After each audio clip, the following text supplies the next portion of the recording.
Assalamualaikum warahmatullahi wabarakatuh. Nama saya Gladys Prastika dari Prodi Ilmu Komunikasi Batch 12. Nah, hari ini saya akan menganalisis kerjasama antar grup media lintas negara.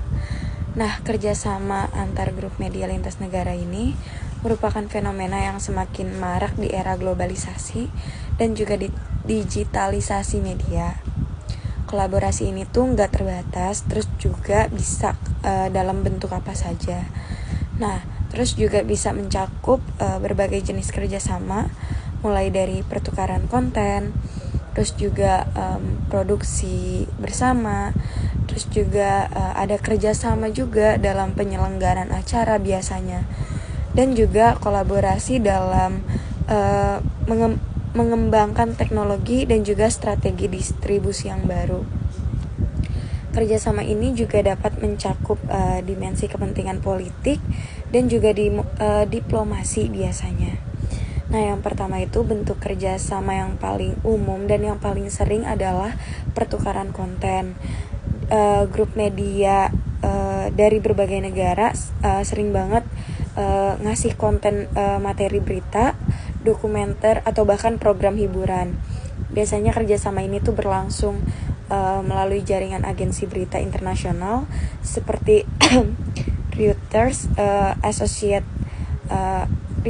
terus Associated Press atau AP, terus juga ada agensi France Press atau AFP. Nah, dengan sistem ini media lokal di berbagai negara tuh bisa dapat informasi internasional dengan cepat dan juga efisien tentunya, tanpa harus mengirimkan jurnalis langsung ke lokasi kejadiannya. Lalu yang kedua adalah produksi bersama atau co-production. Dalam kerjasama ini tuh biasanya 2 atau lebih lembaga media itu dari negara yang berbeda itu kerjasama buat produksi konten seperti film dokumenter, terus juga ada serial televisinya juga, atau bahkan peliputan khusus. Nah, tujuannya ya pasti untuk menekan biaya produksi, terus juga buat memanfaatkan keahlian dan juga sumber daya dari masing-masing pihak, serta juga bisa memperluas jangkauan pasarnya juga. Misalnya tuh BBC dari Inggris dan juga NHK dari Jepang tuh pernah kerjasama dalam produksi dokumenter bertema lingkungan dan juga teknologi untuk masa depan. Selain itu juga terdapat pula bentuk kerjasama dalam bentuk media partnership, biasanya nih tuh untuk acara ataupun proyek khusus. Nah, acara-acara berskala besar atau berskala internasional seperti Olimpiade, Piala Dunia, konferensi PBB, terus juga ada festival budaya. Festival budaya itu tuh sering banget jadi ajang kerjasama antara media lintas negara. Grup media itu juga bisa berbagi akses lisensi siaran, terus juga akses eksklusif ke narasumber, serta koordinasi dalam distribusi liputan. Nah, ini juga memperkuat kapasitas peliputan dan juga memastikan bahwa informasi yang tentang acara tersebut tuh benar-benar tersebar secara luas. Nah, terus selanjutnya juga ada bentuk kerjasama dalam kolaborasi, pengembangan platform digital dan juga teknologi media. Di tengah perubahan landscape media yang semakin bergeser ke arah digital, banyak banget nih media besar yang ngejalin kemitraan buat ngembangin teknologi baru. Kayak misalnya pakai AI atau artificial intelligence atau kecerdasan buatan, itu tuh buat nganalisis data berita.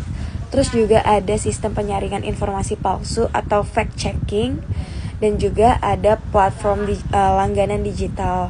Nah, contohnya sendiri adalah project dari Google News, inisiatif yang menggandeng ratusan media di seluruh dunia itu buat mendukung ekosistem jurnalisme digitalnya. Terus selanjutnya juga ada namun nggak semua kerjasama media itu bersifat netral ya, atau semata-mata karena bisnis aja. Karena dalam beberapa kasus juga ada media yang digunakan sebagai bagian dari strategi politik atau diplomasi internasional. Contohnya itu media milik pemerintah CGTN dari Tiongkok atau RT dari Rusia misalnya. Itu tuh aktif banget ngejalin kemitraan dengan media di negara berkembang untuk membentuk narasi yang sejalan dengan kepentingan geopolitik dari negara asal mereka sendiri. Dalam konteks ini, kerjasama media itu juga menjadi instrumen soft power yang digunakan untuk mempengaruhi opini publik secara global.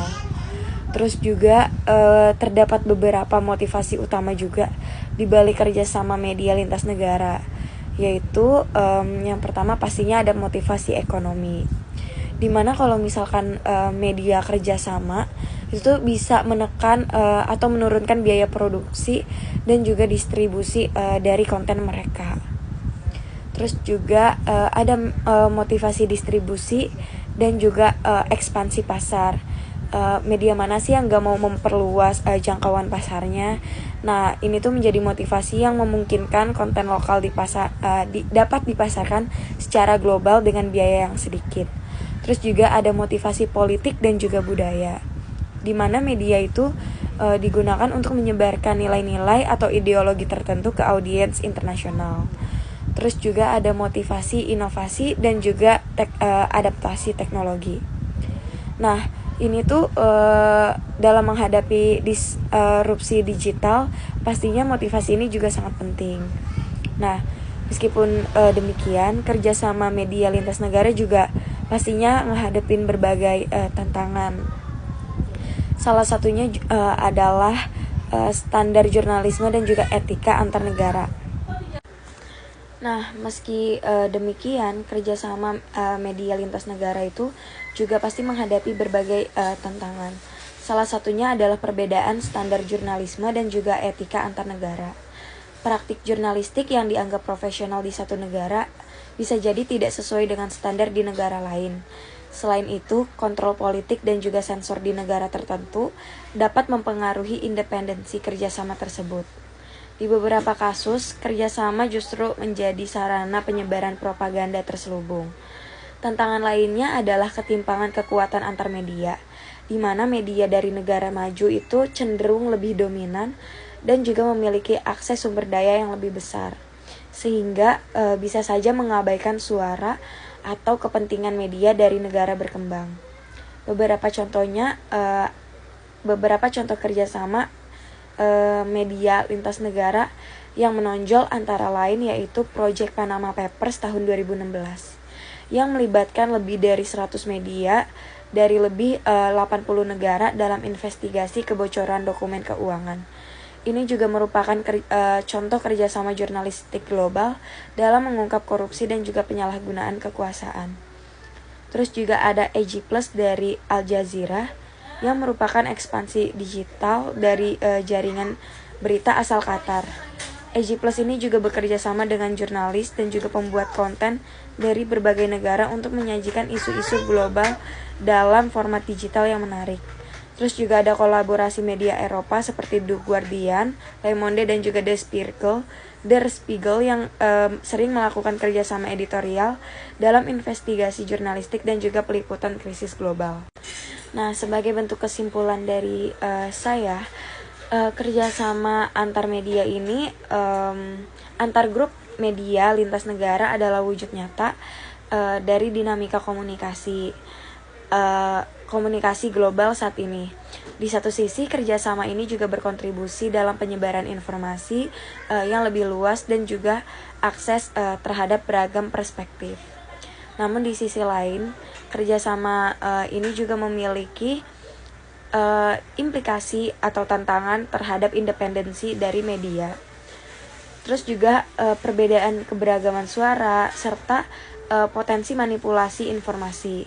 Oleh karena itu, kerjasama lintas negara dalam dunia media itu juga perlu dikelola secara hati-hati dengan tetap menjunjung tinggi prinsip transparansi dan juga etika jurnalistik serta mengutamakan kepentingan publik. Nah, sekian analisis dari saya, kurang lebihnya mohon maaf. Terima kasih.